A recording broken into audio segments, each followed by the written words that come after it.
Where am I?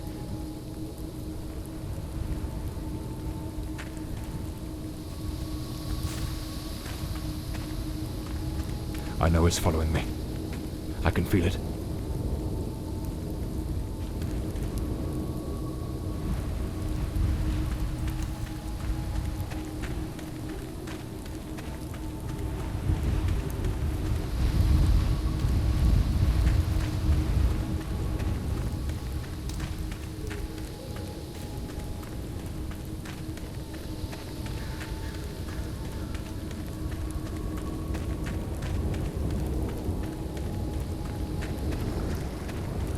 Sound.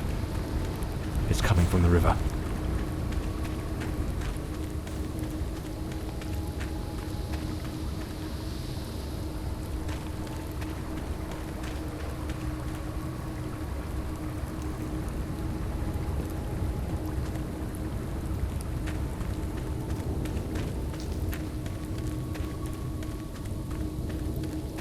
If it catches me, it will show no mercy.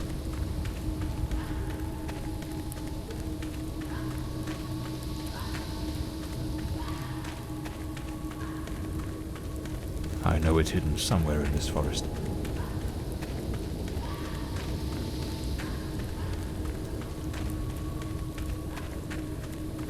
I should be able to see its light soon.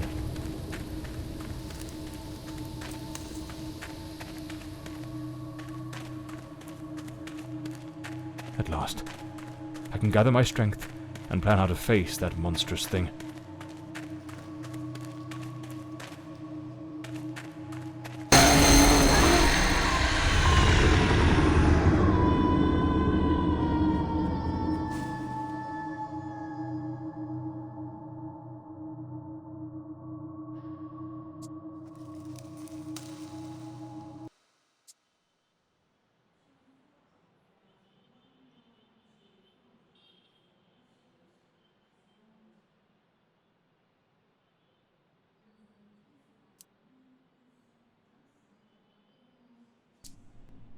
The name's John Morley, private detective, and today is a momentous day.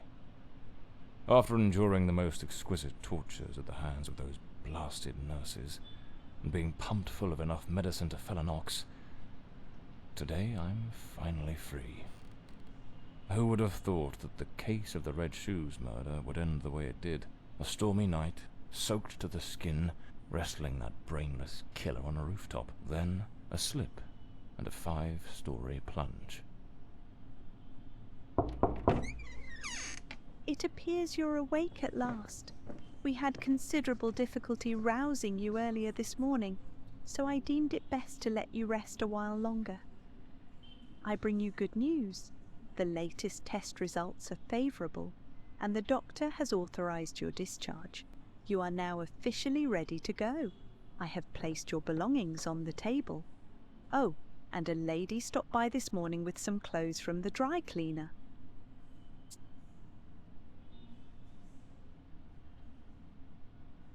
So I'm better now?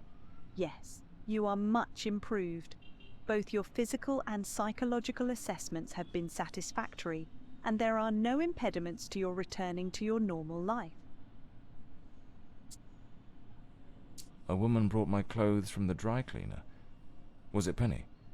I couldn't say. She arrived quite early, before my shift began. I've placed the garments in the wardrobe to keep them from getting wrinkled. My belongings? I thought everything was already in the room. There are a few valuables and some coins we kept for safekeeping. They are in the box on the table. I've been having nightmares. The doctor has prescribed some medication that should help address any residual effects. This should assist in alleviating your nightmares. Now, if you'll excuse me, I have other patients to attend to. I wish you all the best.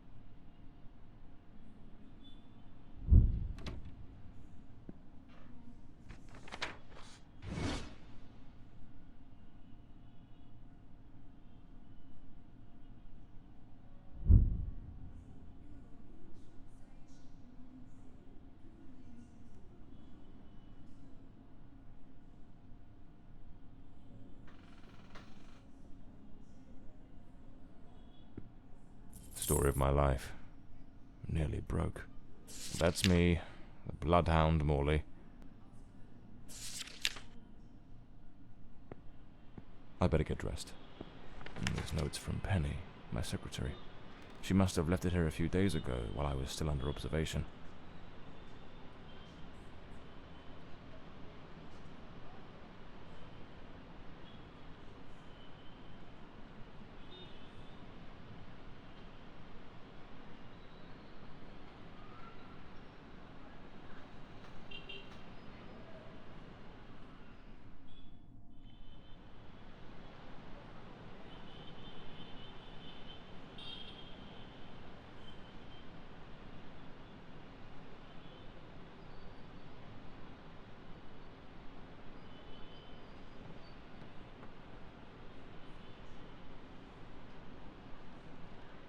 Damn it, Penny. I don't blame her, though. I'm a right mess. I've managed to lose the only So the mystery woman who took my clothes to the cleaners was Penny. I usually use the... I should get myself a pair. These do a fine job of hiding. Looks brand new. Well-structured shoulders. Nicely padded. Gives off an air... I'm not ready to leave just yet. Blimey, it's nearly noon. I must have lost track of trench coat and fedora hat. Every detective's must have.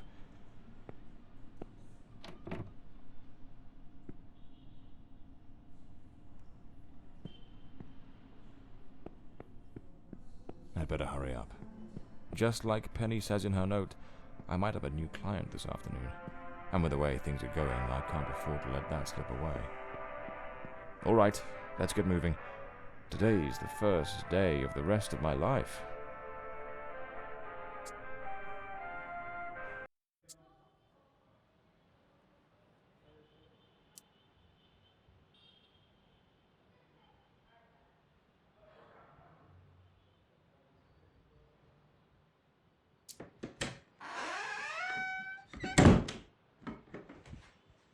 Back again. Feels like stepping into a forgotten paradise.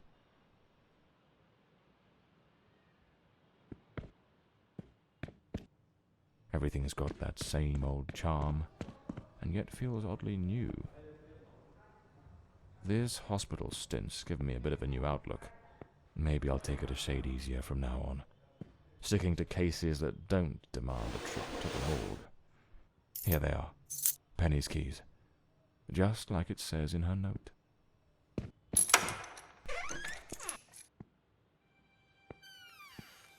Penny's desk. I ought to give her a ring and try to sweet-talk her into coming back. If this new client brings in some decent dough, maybe I could settle what I owe her and use a little charm to win her over. Even the coppers missed it. The slant on the letter E. That's what gave away the... So this is Peter.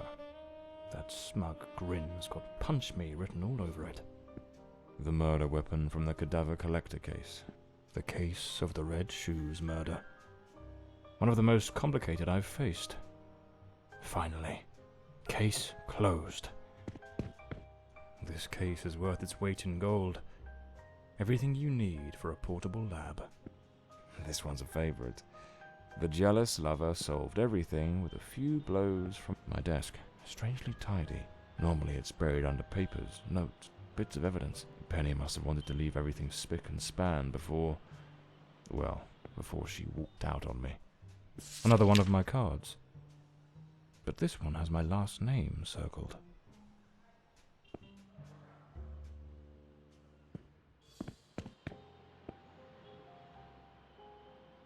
The drawer. It's locked.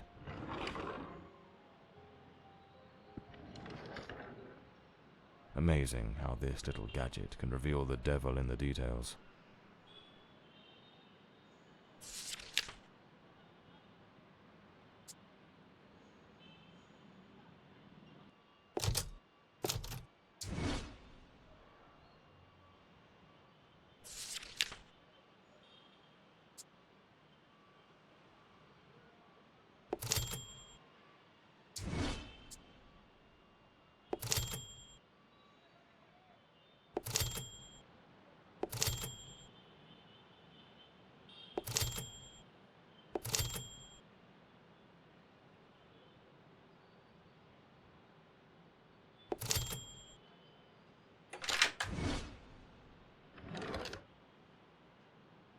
my Smith & Wesson, in perfect condition.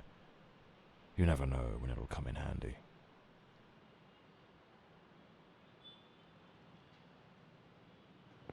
The Scarlet Page.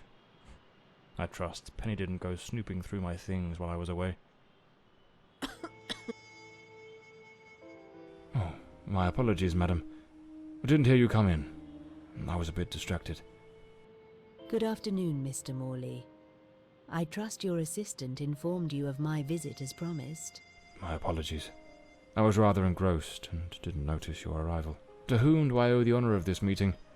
Lady Margarette Fordside, the 4th Countess of Bloomsbury. Lady Margaret, could you tell me what brings you here today? How can I assist you? I shall endeavour to be as candid as possible.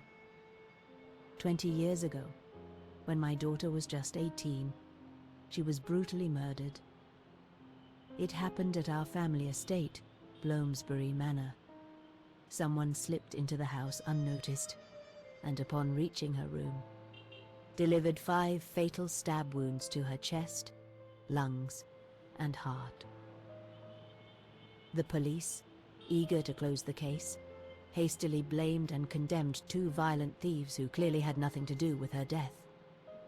The investigation was closed, and justice was never served. I am prepared to offer you £30,000 if you take on this case, and a further £30,000 if you can solve it and bring the true killer to light. Tell me, Mr. Morley, will you accept this case? I understand your distress, Lady Fordside. But before I commit to anything, might I trouble you with a few questions? By all means, Mr. Morley. Ask whatever you must.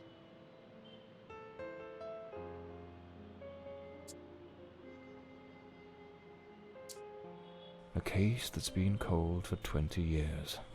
You certainly don't make it easy for me, Lady Margaret. What made you decide to seek out a detective now?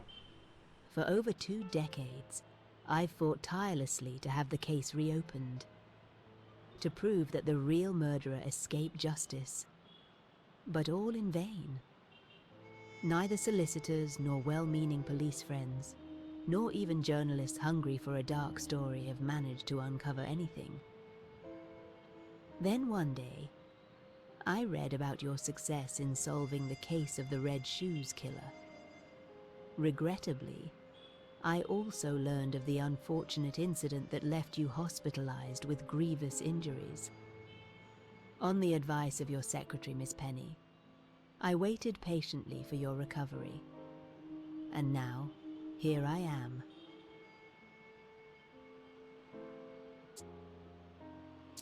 Tell me about Bloomsbury Manor. Do you still reside there? After Elodie's death, I abandoned the estate. I couldn't bear to remain there, to live within those walls. Even now, when I visit the manor, it still feels as though I can hear her footsteps echoing through the halls, her voice humming that old melody, the delusions of an old woman who has mourned her daughter for far too long, Mr. Morley. No mother should ever have to bury her child. Should you accept the case, Bloomsbury Manor would likely be the best place to begin the investigation. I shall not impede your work, as I now reside at Bedford Square, in the heart of the city.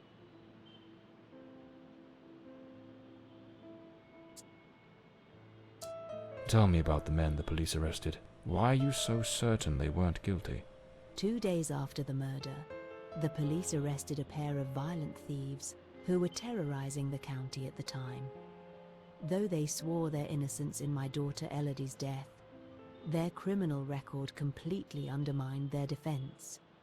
Seizing the opportunity, the police locked them away for their other crimes, and the case was closed. But what has always struck me as suspicious is that nothing was stolen on the night my Elodie was killed. If those thieves were truly the culprits, why would they murder her and then leave without taking a single piece of silver? It doesn't add up, Mr. Morley. Tell me, Were there any witnesses? Did anyone see or hear anything? It happened at midnight. The house was practically empty at the time, with only a few servants and a guest who was sleeping in the west wing. I was the only one who might have heard something, as my room was next to hers. Unfortunately, I had taken a sleeping draught and fell into a deep slumber. It is a decision I shall regret for the rest of my days. Well, I believe I have all the information I need to get started. I accept the case and will begin the investigation immediately. I'm pleased to hear that. My butler will bring you the £30,000 tomorrow morning. Now, if you'll excuse me, I have matters to attend to. Once you uncover the culprit, contact me at once, and I shall promptly deliver the remaining £30,000. Please, Mr. Morley, unravel this harrowing mystery that has tormented me for so long.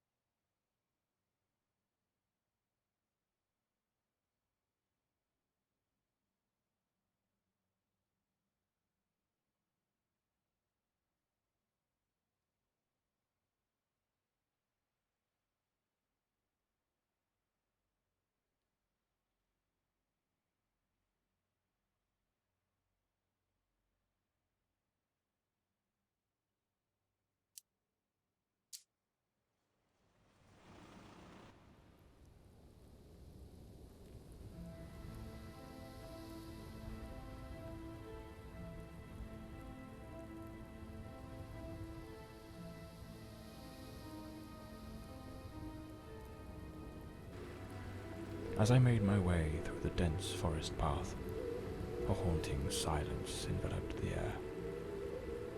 It was as though the very night of the crime still lingered here, shrouded in an eerie calm. The manor stood before me, its facade as inscrutable as the shadows that danced in the moonlight.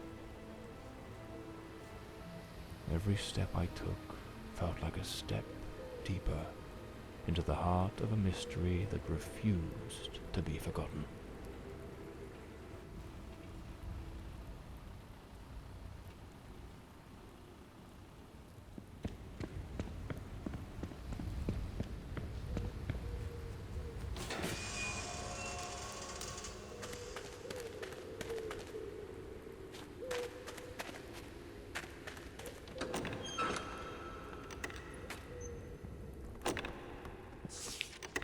Not a sound. The stillness feels heavy, like it's hiding something.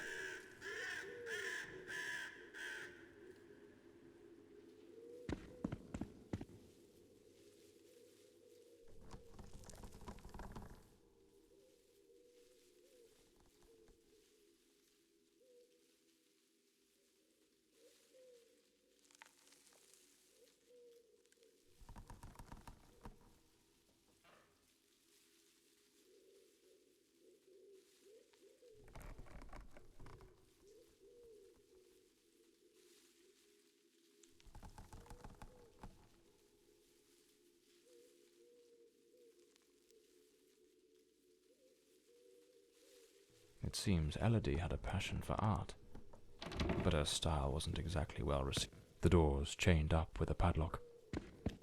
Looks like I'll need to find the key.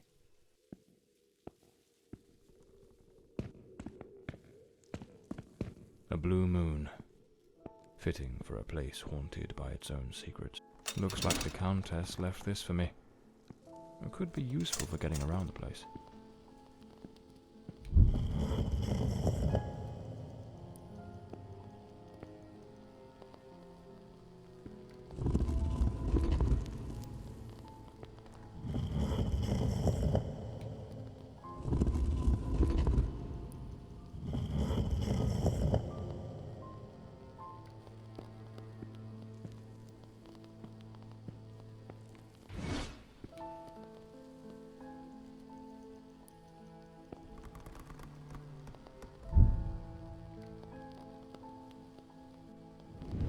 So, the housekeeper left a note for the Countess, asking her to meet here on the day of the murder. I wonder what truly happened during that encounter. Very well. Let's piece the events together, step by step.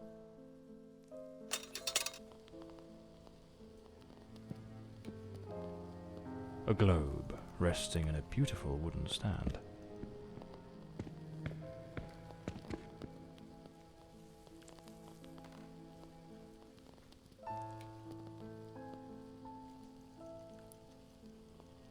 The housekeeper's cup is still here. Tea spilled across the table. She never got to drink it. Lipstick stains. Same shade the Countess wore when she visited my office. Looks like someone arranged tea in the library that day. An empty envelope. Did the housekeeper hand the Countess a letter?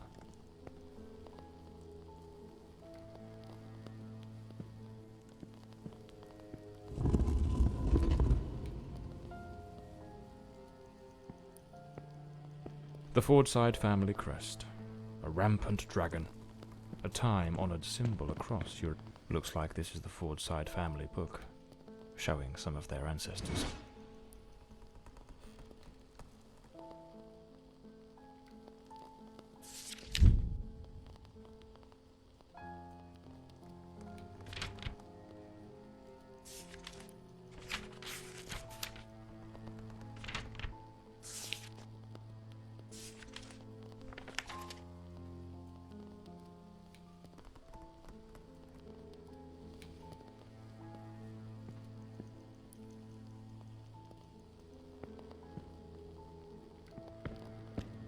The lock has been concealed.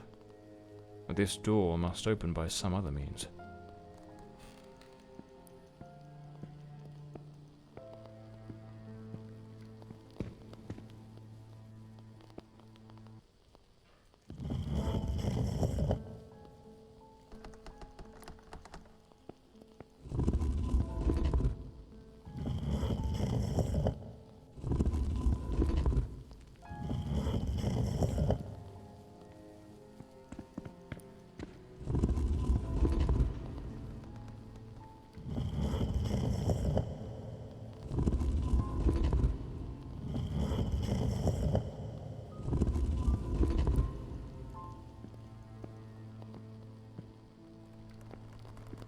Another painting by Elodie. There's something deeply disturbing about her work.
Two chairs.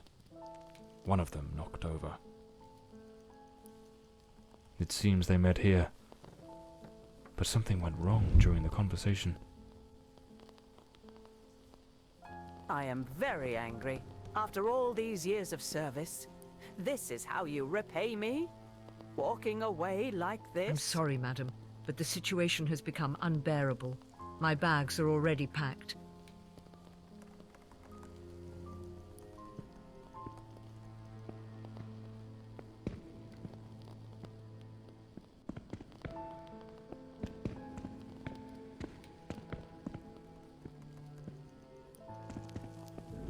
The Countess threw the housekeeper out in a fit of rage. In her haste, the housekeeper forgot one of her bags. What was it that unsettled the housekeeper enough to abandon her post so suddenly?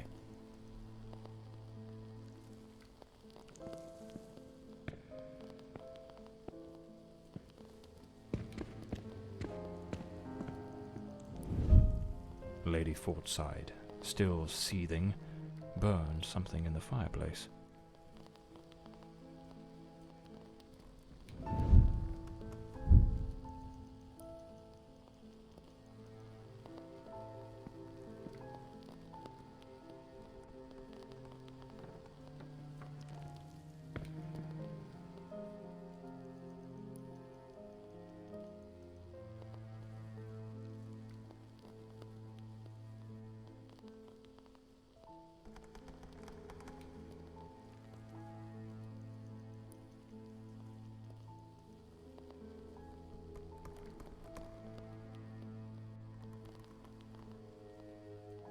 The housekeeper resigned.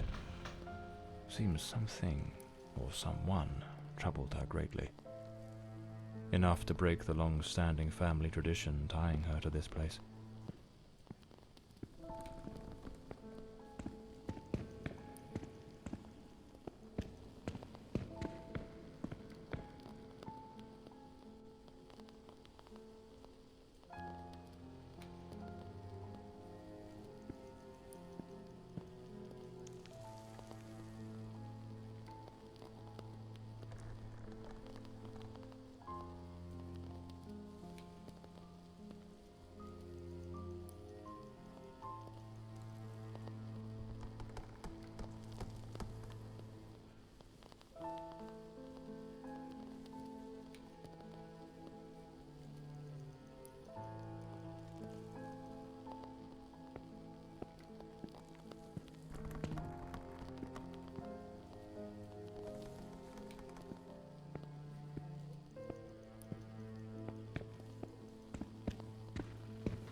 It seems Lord Fordside was a renowned sculptor, though his works were somewhat sinister.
This must have been some sort of private study for the Countess.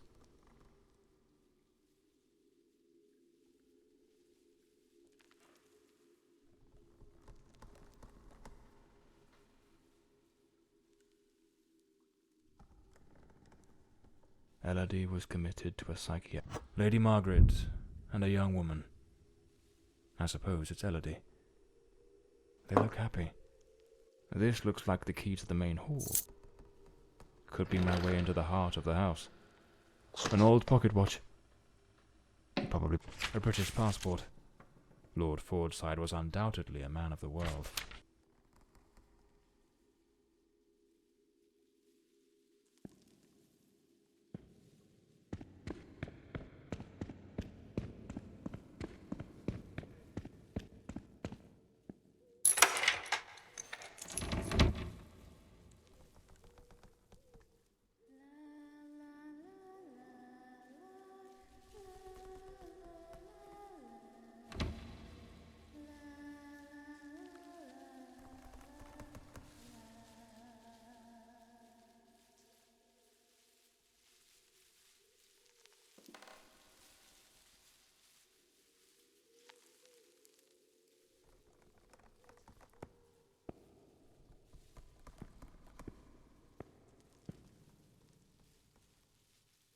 Here lies Elodie. Rest eternally, beloved daughter, beneath the tree that once watched you grow. So this is where Elodie is buried.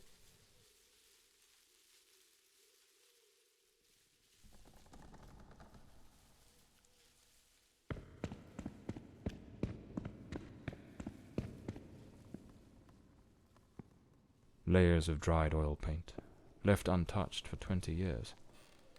It's as if time stopped the moment Elodie laid down her brush. The grand ship on the open sea.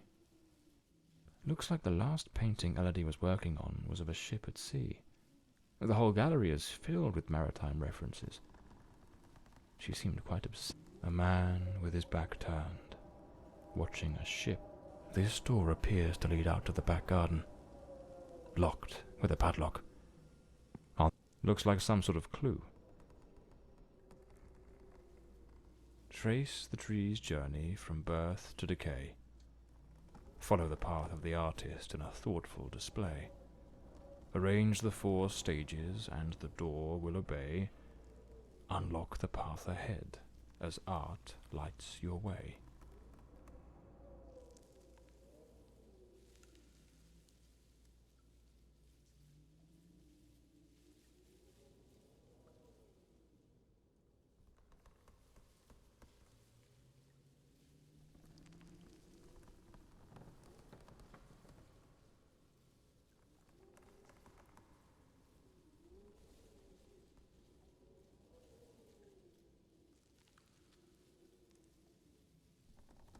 Lady Margaret took special care to secure the house, restricting access to certain areas.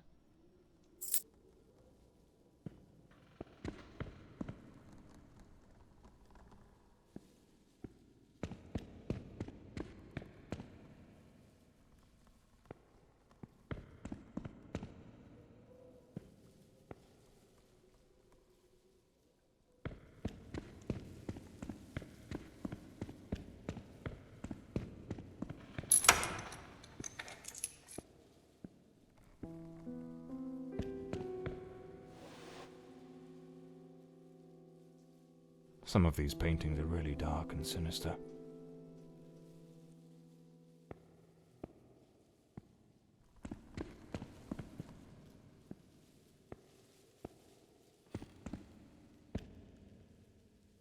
This looks like Elodie's diary. Let's see what her last entries reveal.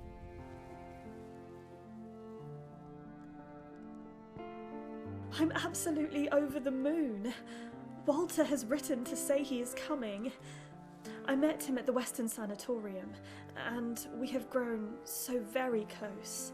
He was there recovering from the trauma of a shipwreck, where he tragically lost his companions. By sheer luck, he was rescued, but not before spending an entire year on an island living amongst the natives. He truly is an adventurer.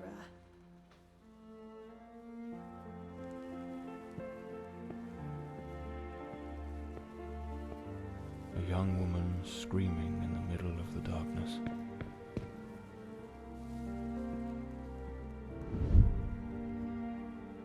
I'm so happy. Walter has finally arrived.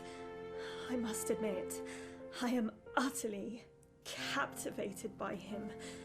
I invited him to visit, and he gave me his word he wouldn't fail to come as soon as he was able to leave. And now he's finally here. I can scarcely contain my joy. It feels as though all the darkness has faded away.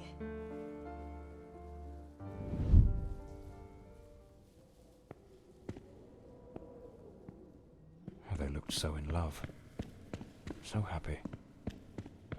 I wonder what became of Walter after Elodie died. Those poor souls.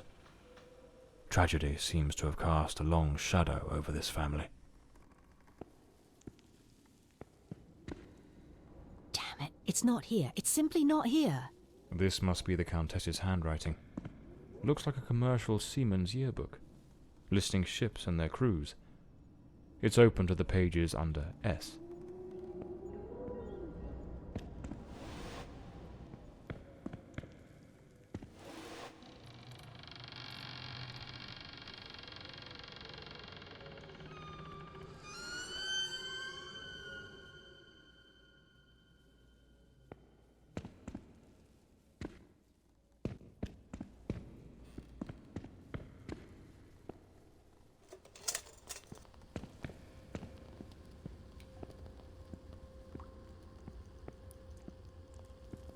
A boarded-up door. The access to the servants' quarters. Something definitely happened here. Was it a struggle? It looks like this vase was shattered. Not just dropped, but smashed with intent.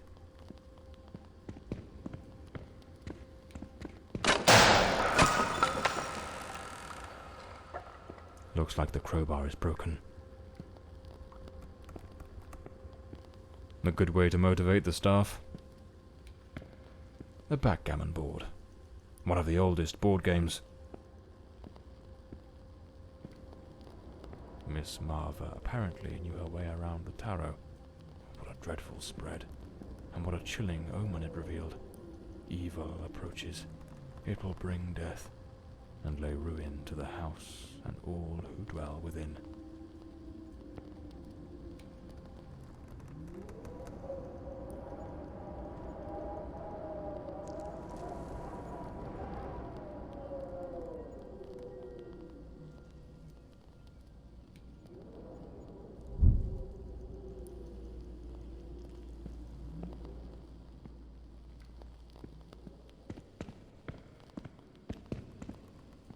The young maid was an avid fan of actor Valentin Rudolph. What a collection of posters from his films.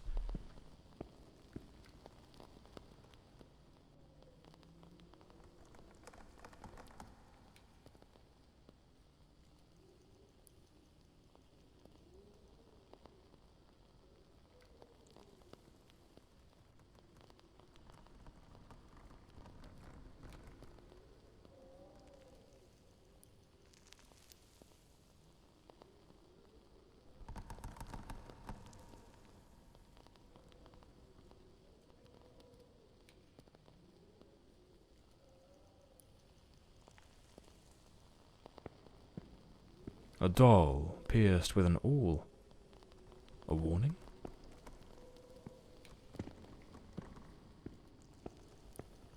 No doubt. This is the cook's room.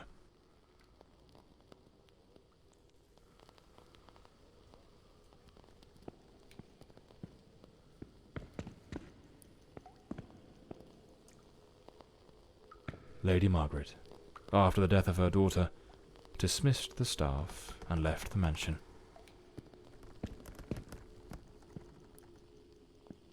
A pair of blood-stained scissors stuck in the sink basin. Deeply unsettling.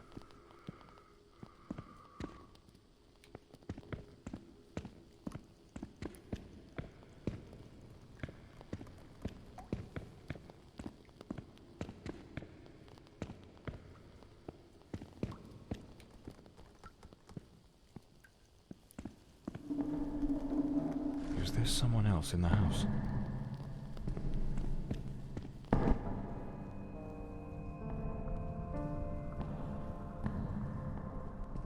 Who the devil is that man?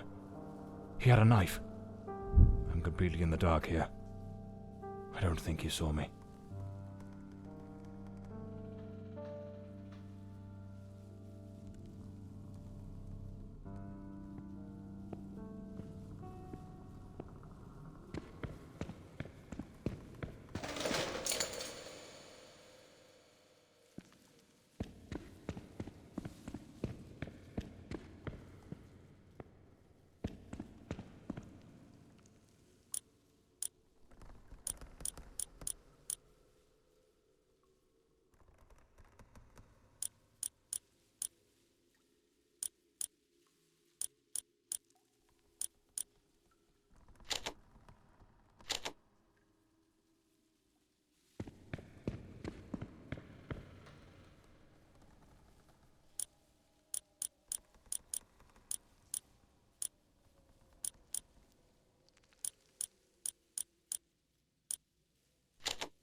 Another boarded-up door. The question is, was it sealed before the murder? And why? This must be Walter Brandon's room.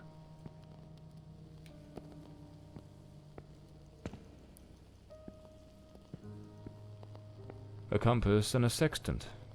Tools of a sailor. The diary of Walter Brandon. Perhaps it holds some clues about who he was, and what his involvement in this case might be.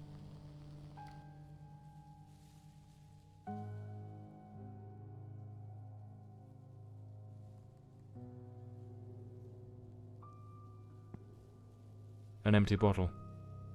It smells of good rum. I am terrified that man has found me. I fear something dreadful is about to happen. Tonight as I awoke, I saw him, standing at the foot of my bed. I could not make out his face, but his knife. The gleam of its blade shone in the darkness. I sprang up suddenly, determined to confront this stranger. Grabbing the heavy candlestick from the nightstand, I hurled it with all my strength. He vanished into the dark.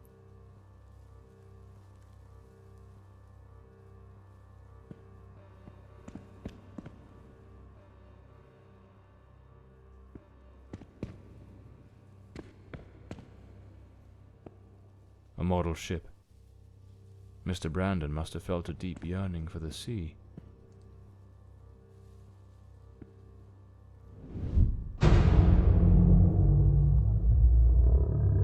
Coming here was a grave mistake. He has followed me, watching and lurking in dark corners, waiting to surprise me. I dare not tell Elodie. She would think the one thing I dread most for her to believe. I see him again from the window, watching me. His long hair and beard obscure his face, and he still holds that knife. He means to kill me.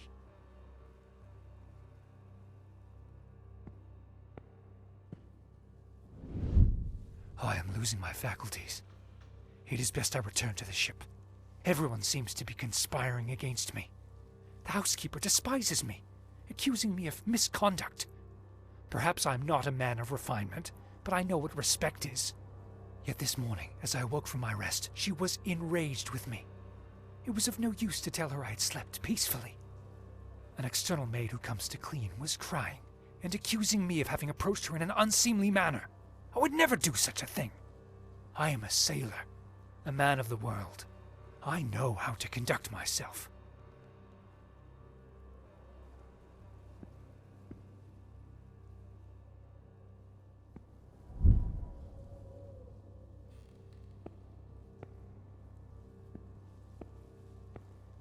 The last entry in the diary, dated the very night of the murder. My beloved Elodie. Why can you not believe this poor sailor, who only wishes to love you? I have left everything behind. My ship, the sea, all my world, just to be by your side as you asked me to. Damn it. I can hear the man with the knife coming up the stairs from the hall. I need to hide. Walter was terrified. What in the devil was happening here? It seems this trunk was all Walter owned. I should take a look at it.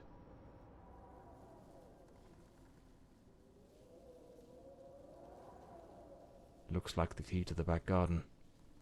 I better head back to the staircase gallery. Pretty sure I saw a door to the outside there. A photograph of Elodie. No doubt Walter cared for her deeply. Seems I'm not the only one with a fondness for hats.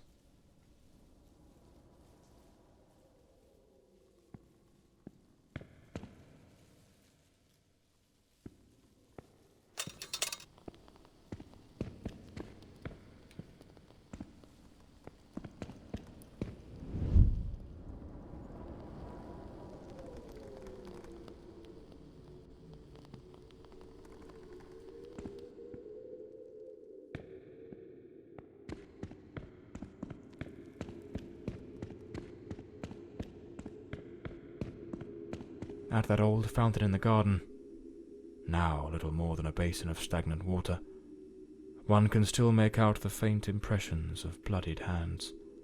It seems almost certain the killer stopped here, in a hurried attempt to wash away some of the blood spattered across his body.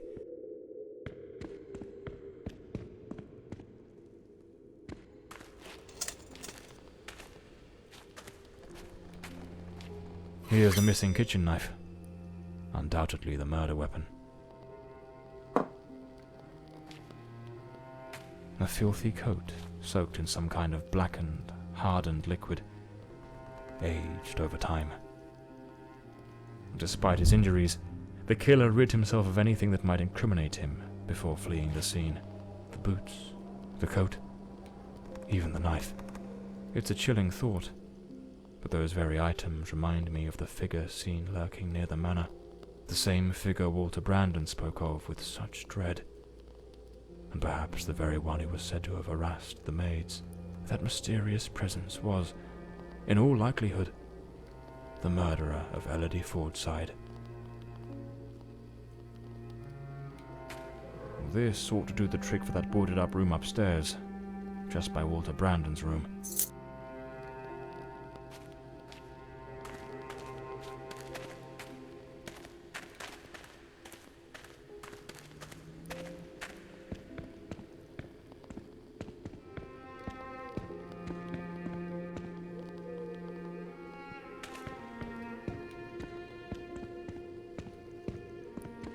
The gate still bears the macabre traces of that old tragedy, like a silent witness, pointing to the path taken by that murderous beast as he fled.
Unlabeled liquor bottles, the damp and the passing, a sharpening wheel. Lord Fordside likely crafted his own chisels. Lord Fordside was a gifted artist, no doubt, but his work betrayed a dark and tormented soul. This unfinished fallen angel stirs in me a curious sense of unease, almost repulsion.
The door is locked.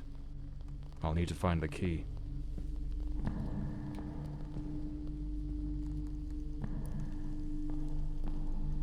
Him again. Who the bloody hell are you?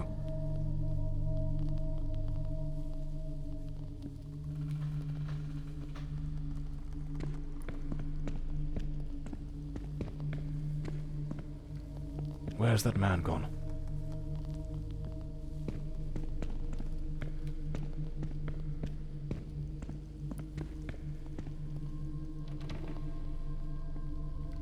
This room looks like it belongs to...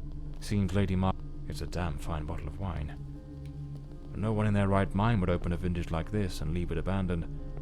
Unless something rather... The bed is made. The Countess hadn't yet gone to bed on the night of the murder.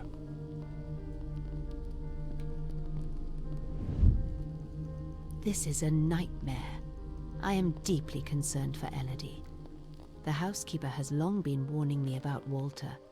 I have made some inquiries, and nothing is as it seems. Elodie remains blissfully happy with him in the house. I am at my wit's end. Since her return from the sanatorium, she has been positively radiant, a true beacon of light. They go out together and seem to have a splendid time. He appears very close to her. This is in stark contrast to the picture painted by the housekeeper, which is a complete contradiction.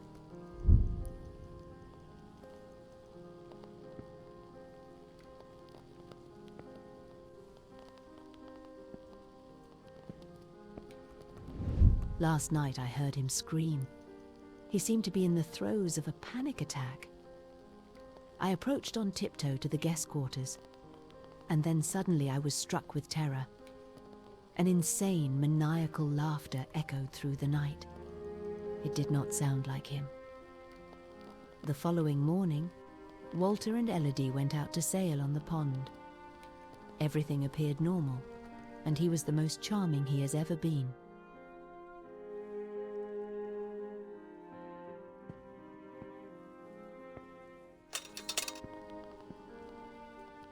Something made of glass has shattered here.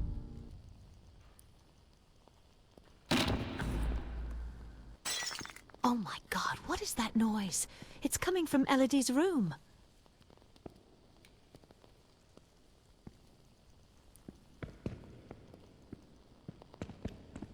I should finish gathering all the clues from the Countess's room before exploring other parts of the house.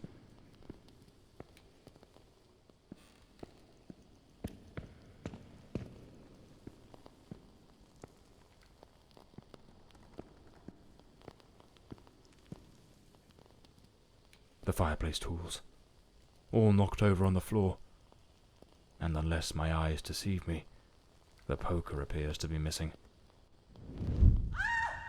Oh my God, Elodie! Lady Margaret, quite agitated, grabbed the fireplace poker and rushed toward Elodie's room.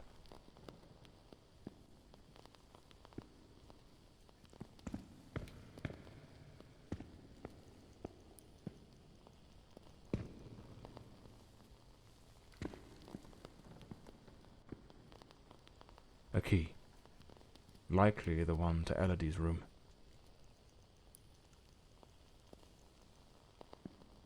Lady Margaret lied to me. She hadn't taken any sleeping draught that night. She could have heard the attack and rushed to see what was happening. Why did she hide this from me? The more I investigate, the more convoluted it all seems. I should head to Elodie's room to search for answers.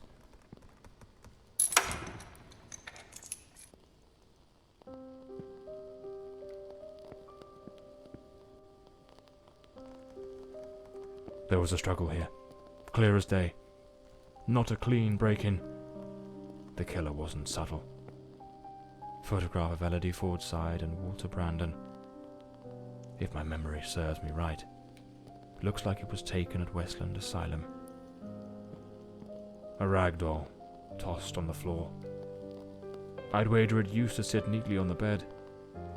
Either it was knocked over in the scuffle, or perhaps Elodie dropped it herself in the panic. A pool of dried blood. There's no doubt now.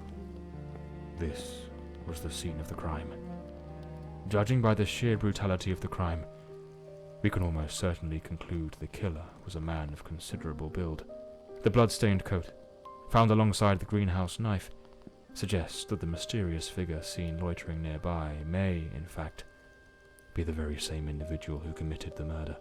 They say the killer always returns to the scene of the crime. But 20 years have passed. Why now? Let's attempt to reconstruct the events, just as they might have unfolded that night, and try to understand precisely what happened.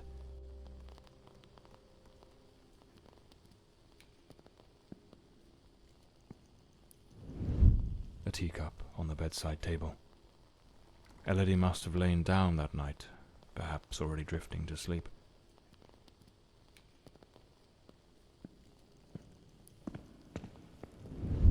The door's lock, completely broken, indicates someone forced their way into the room, likely startling Elodie awake.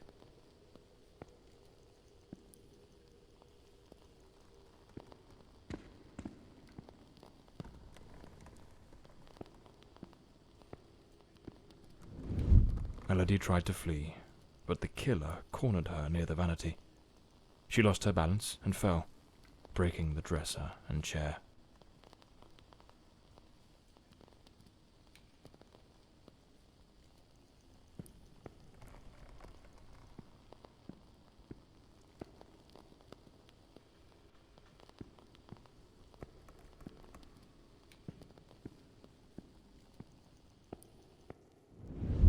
The killer dragged her to the bed against her will.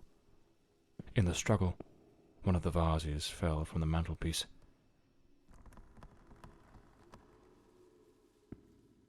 On the bed, the killer stabbed her mercilessly, again and again, staining the sheets with blood.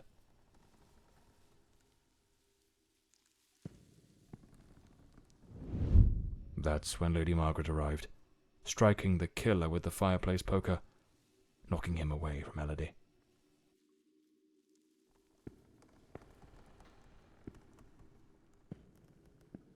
Wounded, the killer fled the scene, but it was already too late.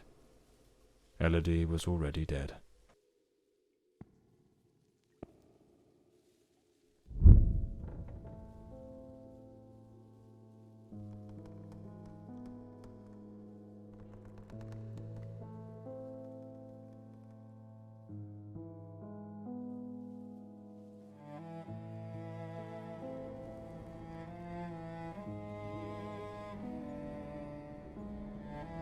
The old Bloomsbury mansion.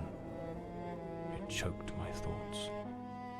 It had that kind of sadness that seeps into your bones like old damp, and that sudden abandonment, so clear before my eyes, looked like a sinister time capsule.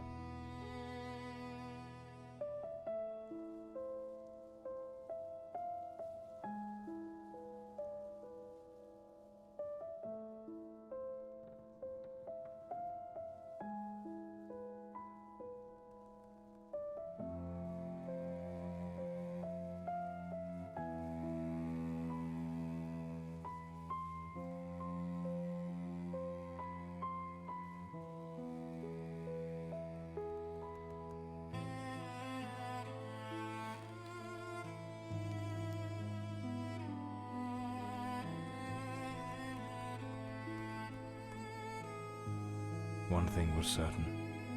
My next move was to dig up answers about the man with the knife, and about Walter Brandon, the sailor from Westland Asylum, an old, forgotten sanatorium that, 20 years ago, was the scene of a meeting between Lady Fordside and that Brandon fellow.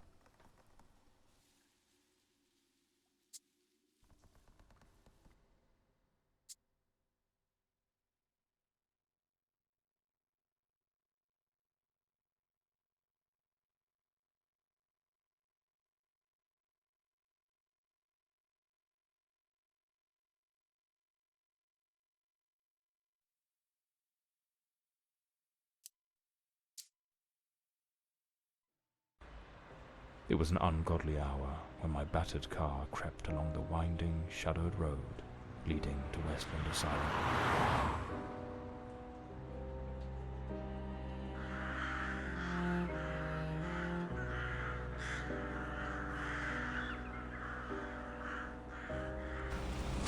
What I found upon arrival was disquieting.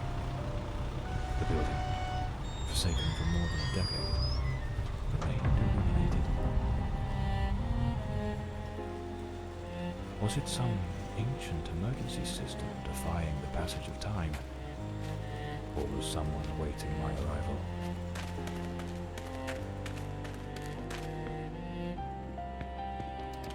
The front door, sealed shut. As expected. Nothing's ever straightforward, is it? I'll have to find another way in.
So, there's an alternative entrance, hidden somewhere in the wall of the asylum.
Bloody hell, it's pitch black in here.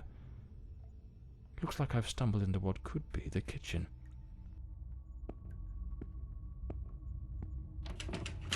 Impossible. Locked as well.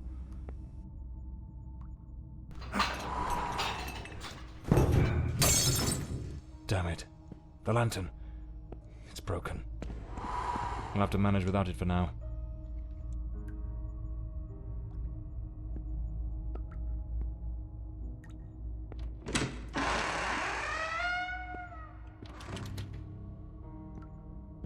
Some of the rooms are completely trashed. I didn't expect the asylum to be in such a state of decay. A bloody handprint. Someone injured must have leaned against this wall.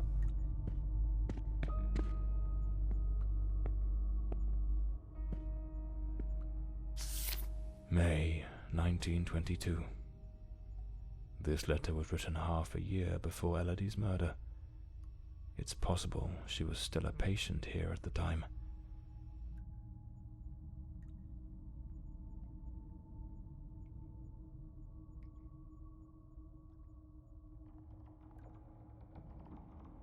The nurses were genuinely concerned about the aggression of patient B03.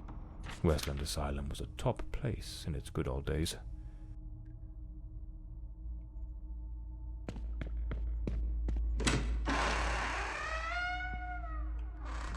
The girl? How is the girl? You mean Miss Elodie Fordside. Don't worry, that bloke didn't lay a finger on her. But you took quite a knock. This is going to smart.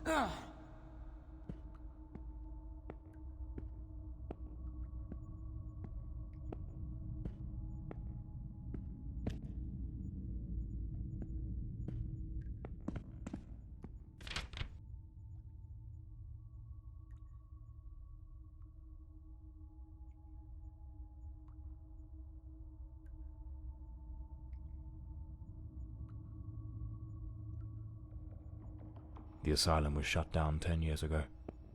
Judging by the state it's in, they probably had no choice. It's locked. Without the key, I won't be able to access the upper floors.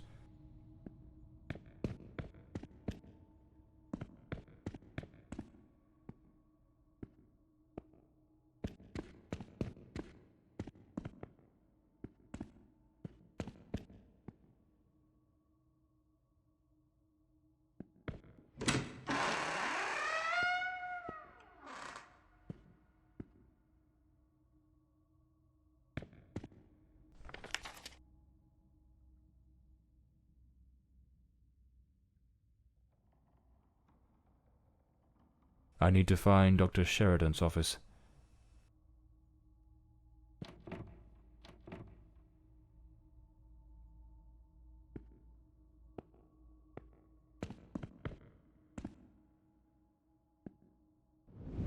We must formalize the admission of Miss Elodie Fordside. I have her file here. That girl? What do you think of her? I don't quite know. She seems a good girl. I do hope she recovers soon. I know what Dr. Mulder thinks of her. Oh, don't be wicked. You cannot tell me you haven't noticed. Have you seen the way he looks at her? Shh, hush now. Someone's coming.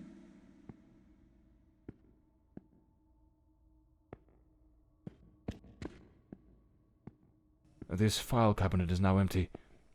It probably held all the records of the inpatients.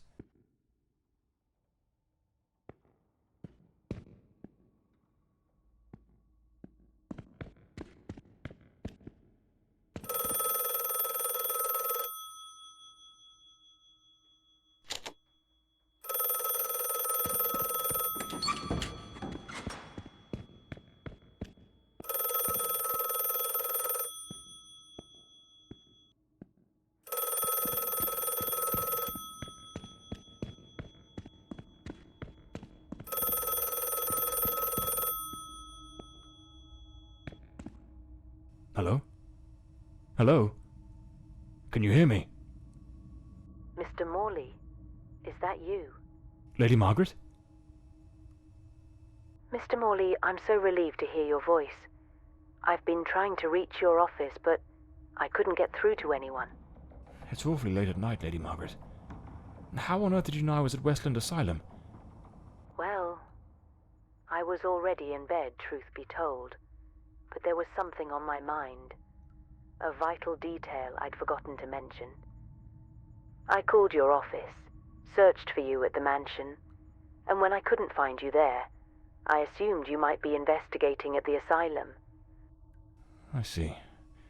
Very resourceful of you. Now tell me, what is this detail of such importance? Oh yes, of course. I almost forgot. You see, the truth is, I'm afraid that you're not alone. What the devil does that mean? Hello? Lady Margaret?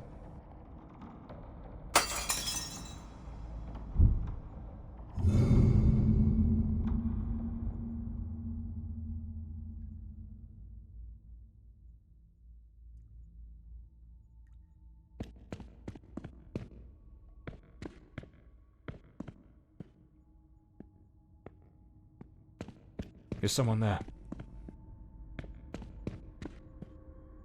Damn it. I've got a bad feeling about this.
report.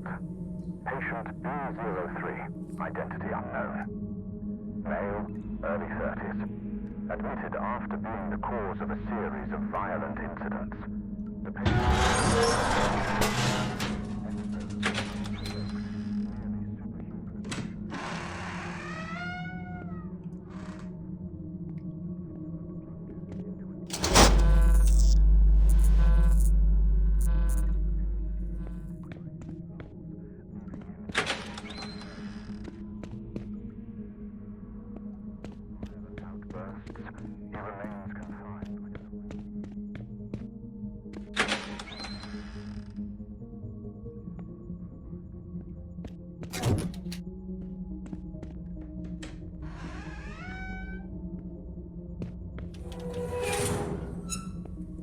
Internal report.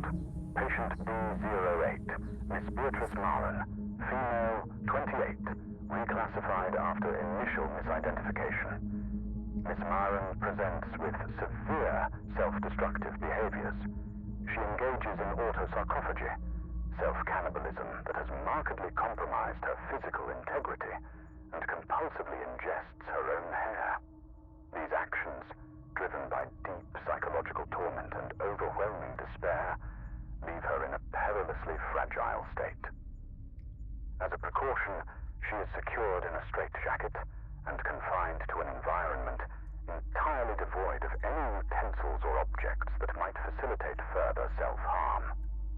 Her treatment protocol centers on the administration of potent sedatives to alleviate anxiety and curb these impulses, with ongoing monitoring.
This room gives me the shivers.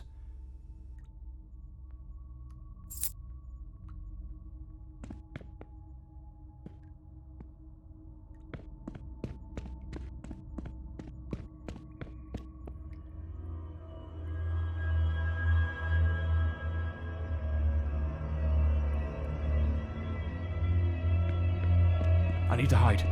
Quickly.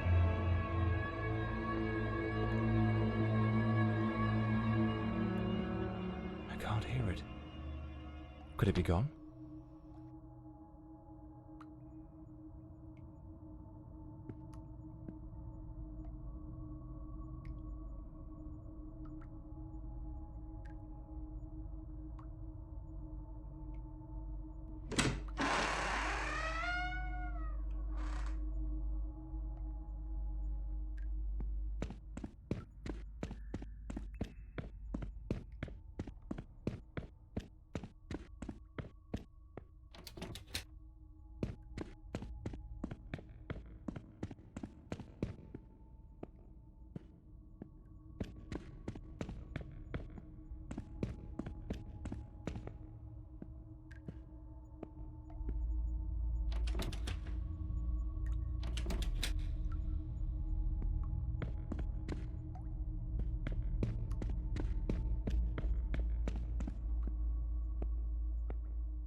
a cigarette case, with a bit of tobacco, clean water, and a maintenance uniform, oddly well prepared.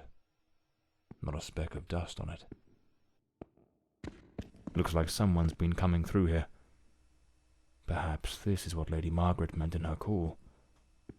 Or was she trying to warn me about something else?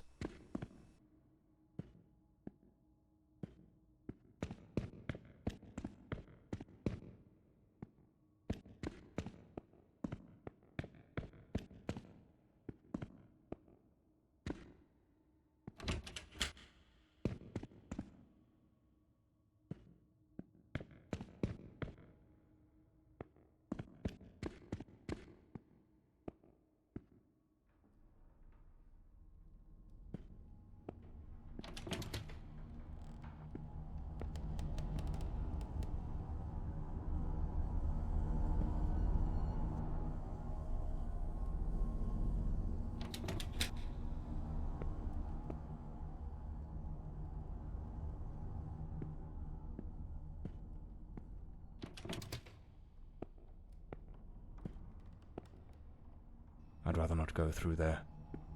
Looks ready to cave in at any moment.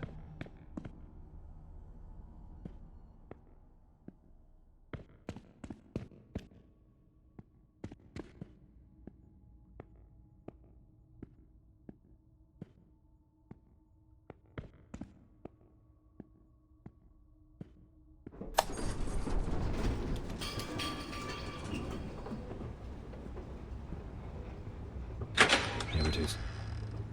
Dr. Sheridan's office. This is where I'll find Elodie and Walter's records. Nothing of interest here.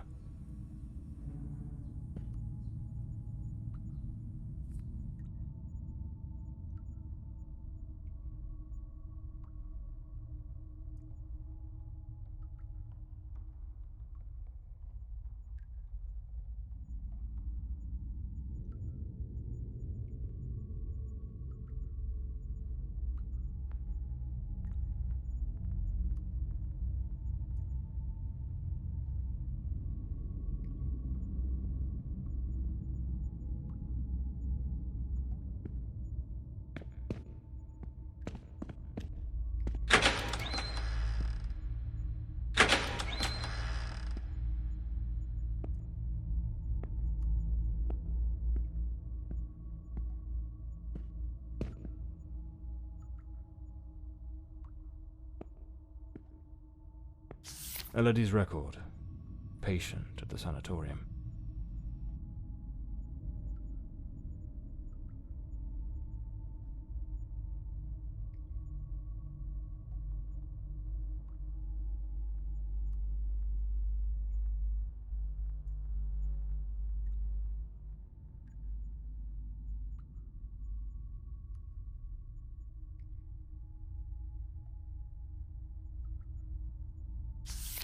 Strange.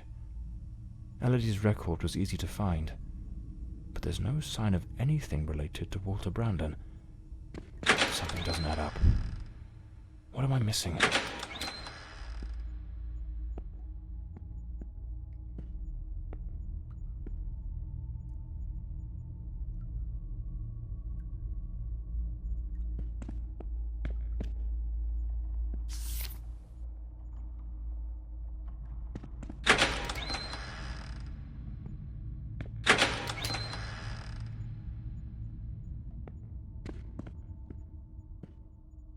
Wait. No, it can't be. There he is, in the photo. Dr. Sheridan in the center, and right next to him, it's him. The man with the knife. That wild mane, that unkempt beard, it's unmistakable. But what's he doing here? And he's holding a book. What was that noise? Sounds like something just came crashing down.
The Adventures of Walter Brandon, the intrepid captain of the Stella Maris, braving the treacherous South Seas.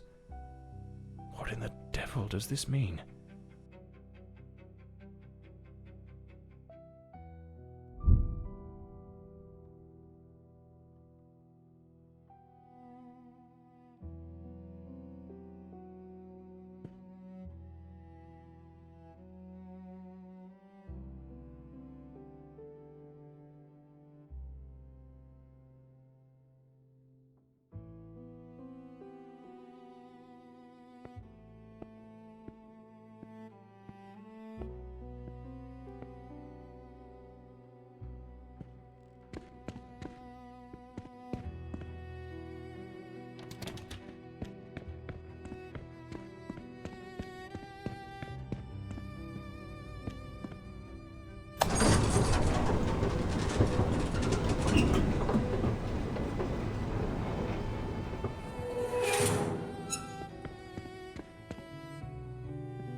A ship's old helm, tied to the bed, as if it were the quarterdeck of a vessel.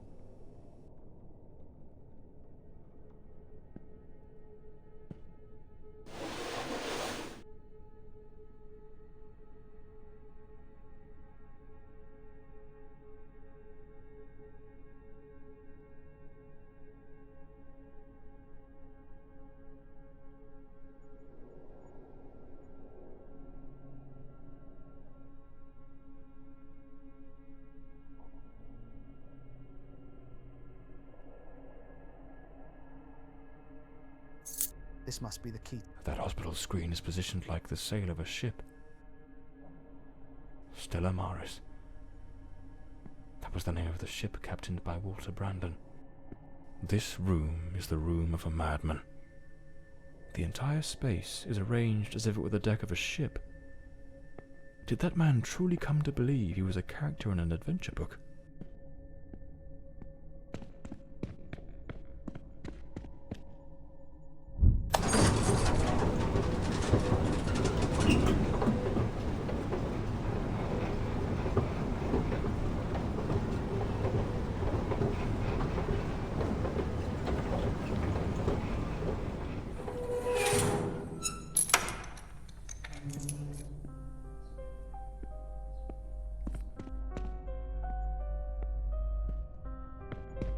An alarm clock.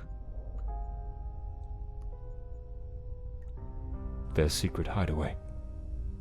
Like two reckless teenagers, they started a romance, hidden from the prying eyes of a pair of scissors, and for a while, they managed to keep their affair in the shadows, far from the eyes of doctors and nurses. Hair on the chair, strands on the floor. This is where the transformation took place.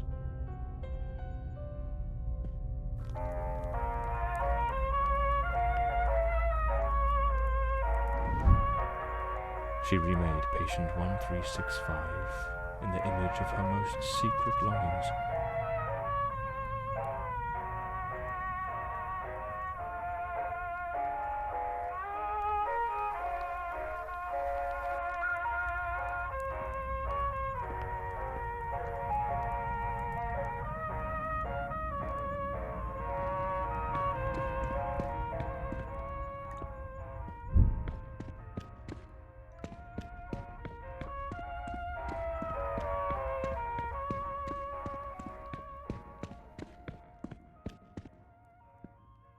Powerful drugs for depression.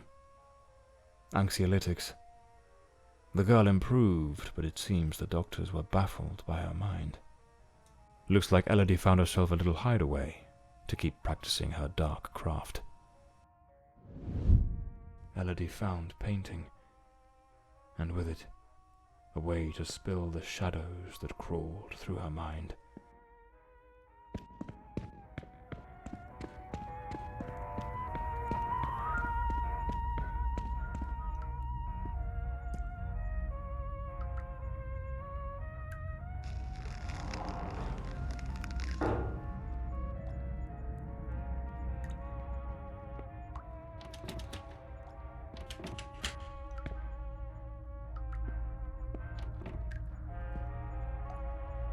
The room has been decorated to resemble some sort of island in the South Seas. Of course, I should have guessed. She pulled him into her world. Elodie created Walter Brandon. A draft letter, scratched out and full of corrections.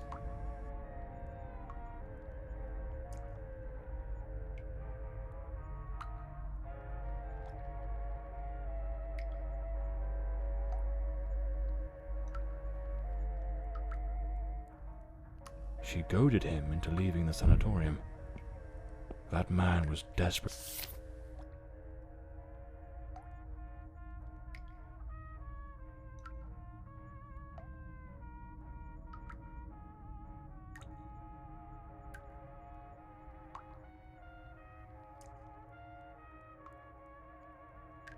This letter. At the very least, it's highly inappropriate.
Patient number 1365 returns after an absence of 4 months.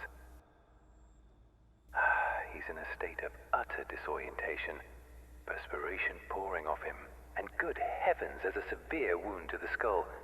His clothes and hands are covered in blood, and it doesn't appear to be his own. He cannot recall his name, nor anything that's happened during these past months. Seems to have found his way back here more by some strange instinct than by memory itself. The personality once known as Walter has vanished entirely, as has the entity we refer to as the Shadow, though given his nature, I cannot say with certainty it isn't still lurking beneath the surface. We have treated cases of dissociative identity before, but never one such as this. His appearance, his voice, even his build and weight change quite drastically. Now he looks frail, gaunt, empty, as though there's nothing inside, as though he were but an empty shell, waiting to be occupied. His condition calls for far stricter supervision. This institution is no longer equipped to care for him. I am ordering his immediate transfer to St. Dimpna Hospital. Dr. Former, a specialist in matters such as this, will take him under his care. As I near the end of my tenure as director, I must see this case brought to a decisive close. The blood upon his hands, the emptiness in his eyes, all all point to an act of the gravest kind. One his mind appears to have erased entirely. God help us, if the shadow should ever wake again.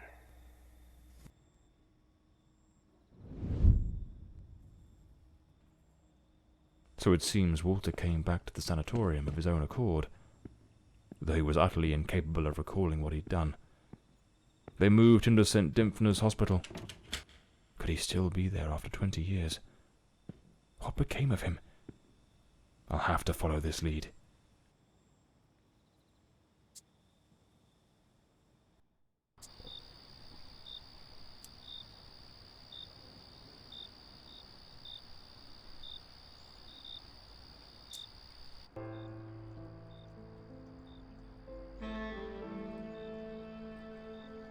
That man returned to the new sanatorium, remembering practically nothing. Maybe it was the wound Lady Margaret left him. Or maybe his mind shattered and never came back after what happened that night.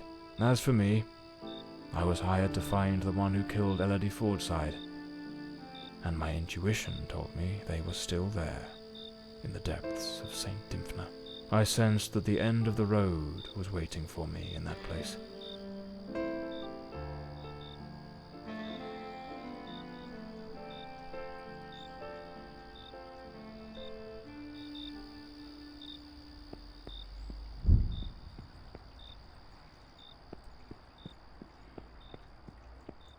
Can't very well saunter in through the front door as if nothing's amiss. I'll need to find another way in.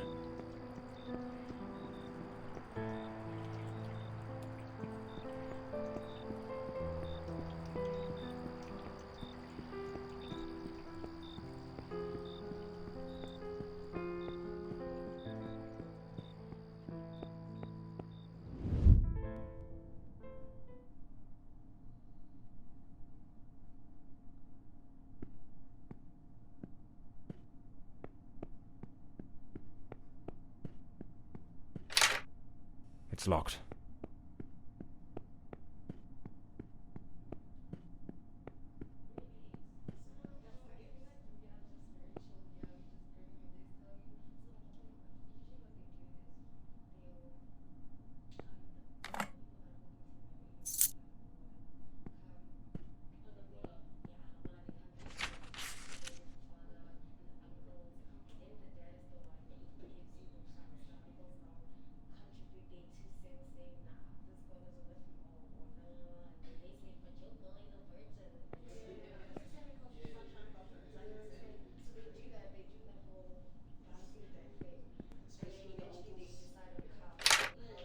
It's locked.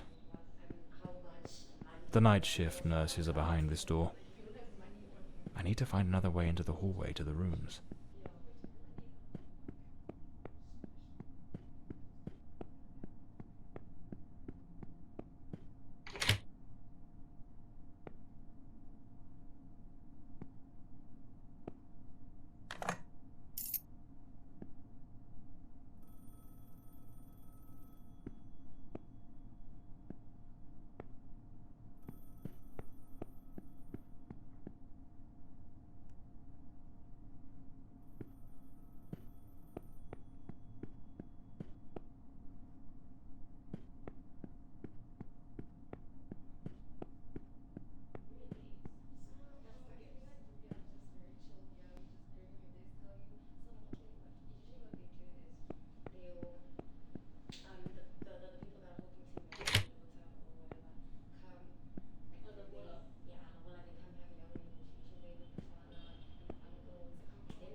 John Morley and the case of the red shoes.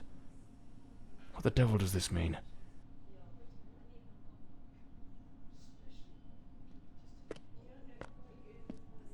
Lady Margaret.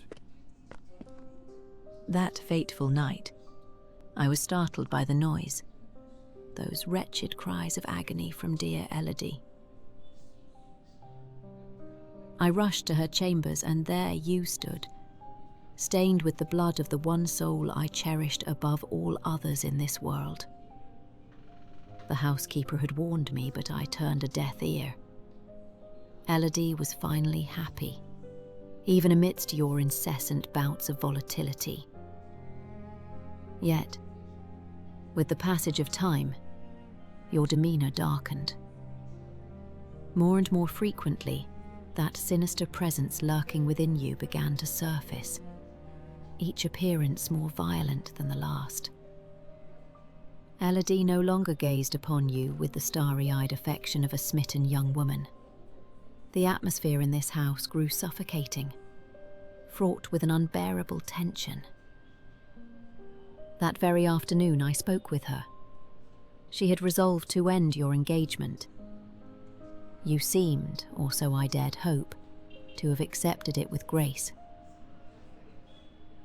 But that night, that very night, you ended her life in the most savage manner imaginable. I threw myself upon Elodie, desperate to save her. But alas, it was far too late. Months later, I learned you had returned voluntarily to the sanatorium. I sought answers and immersed myself in understanding the afflictions that plagued you. Dissociative identity disorder, they called it. A condition in which one might host multiple identities, each vying for dominion over the body. But the man confined in that bleak institution was not the shadow, not the fiend who had stolen my daughter. No, he was but the shell, the hapless vessel. And I yearned to find the true culprit, not the facade, the murderer himself. Thus I devised my plan. I came to visit you, and just as Elodie had done, I crafted a new role for you, a new identity to inhabit. I brought books, personal artifacts, penned letters as Penny. I leased an office and prepared every detail meticulously, down to the smallest thread, for your return as John Morley. Everything had to be flawless. And why, you may ask? To make you remember, to awaken the shadow, to summon forth the murderer from the abyss of your fractured mind. John Morley is a good man. Walter Brandon was a spirited young sailor brimming with love for Elodie. But the shadow was a merciless, unrepentant killer. I wanted to destroy the murderer who had stolen my daughter. But I could never bring myself to harm an innocent man. My obsession, my singular purpose, was to awaken the shadow.